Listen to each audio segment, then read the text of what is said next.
ये जाति का सवाल कोई नया नहीं है। जाति का सवाल बहुत पुराना है। मैं उन बातों में नहीं जाना चाहता हूं। आप हमारे वो साथी हैं जो हर एक पे नजर रखते हैं, और एक समय ऐसा आया था उत्तर प्रदेश के सदन में जहां शूद्र को लेकर के बहुत सी चर्चा शुरू हो गई थी। और मुझे याद है कि मैं जब मंदिर के दर्शन करने गया तो कुछ ऐसी ताकतें हैं समाज में, वो नहीं चाहते थे कि मैं हवन पूजन करूं। मैं आपसे कहूंगा साथियों कि वो जानने की कोशिश आप करना कि वो कौन सी ताकतें हैं समाज की जो किसी को पूजा पाठ के लिए, हवन के लिए उस समय रोक रही थी। और वो दिन मैं भूल नहीं सकता हूं जिस दिन मुख्यमंत्री आवास को गंगा जल से धोया गया था। मुझे कोई आज समझा दे, कोई जागरूक समझदार इंसान मुझे समझा दे कि किसी मुख्यमंत्री के घर को गंगा जल से कैसे साफ किया जा सकता है।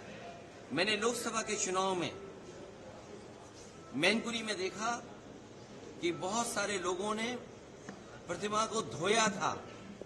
अगर ये सब बातें मैं भूल जाऊं एक बार को, लेकिन उसके बाद मैं कन्नौज में उस मंदिर में गया था जिस मंदिर में जाकर के पहली बार मैं चुनाव जीता था, और मेरे वहां आने के बाद मंदिर धोया गया था।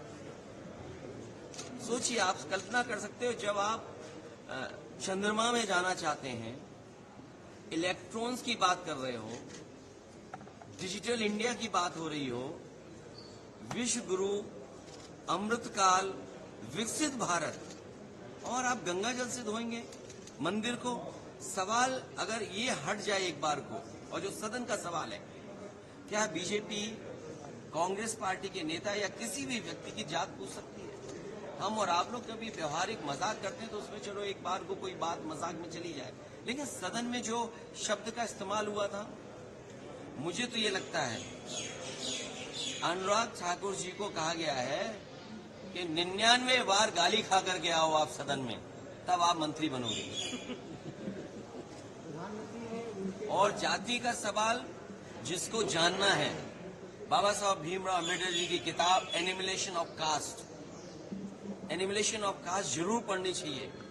अगर कोई इस सदन में, और जिस विचारधारा से हम लोग जुड़े हैं, नेताजी जुड़े रहे, डॉक्टर राममनोहर लोहिया जी की विचारधारा को लेकर के जा रहे हैं, उन्होंने जाति तोड़ो की बात कही थी।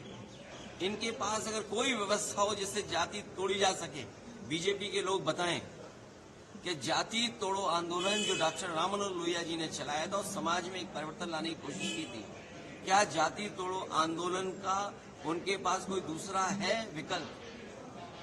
और फिर जिसको जाति को लेकर के शिकायत और दिक्कत और परेशानी हो, उसे आज ही किताब खरीद लेनी चाहिए मंडल कमीशन की, और उसकी प्रस्तावना पढ़नी चाहिए। और प्रस्तावना के साथ साथ हमारे संविधान की प्रस्तावना भी पढ़नी चाहिए, जिसमें सोशलिस्ट कंट्री की बात कही है, जिसमें गैर बराबरी खत्म करने का रास्ता दिखाया गया है। और जाति के आधार पर ही आपको आरक्षण क्यों दिया है? आरक्षण इसीलिए दिया कि हम जाति के आधार पर हम गरीब हैं। तो अगर ये मांग हो रही है कि जाति जनगणना हो, तो कोई गलत नहीं है। हमारे बहुत सारे फैसले और बहुत सारी नीतियां तभी अच्छी बनेंगी जब जाति जनगणना हो जाए और समाज को ये पता लगे कौन कितनी आबादी का है, उसको उस हक और सम्मान के साथ उसको उसमें मिल जाए। और सबसे बड़ी बात है, भारतीय जनता पार्टी के लोग घबराए हुए पीडीए की लड़ाई से।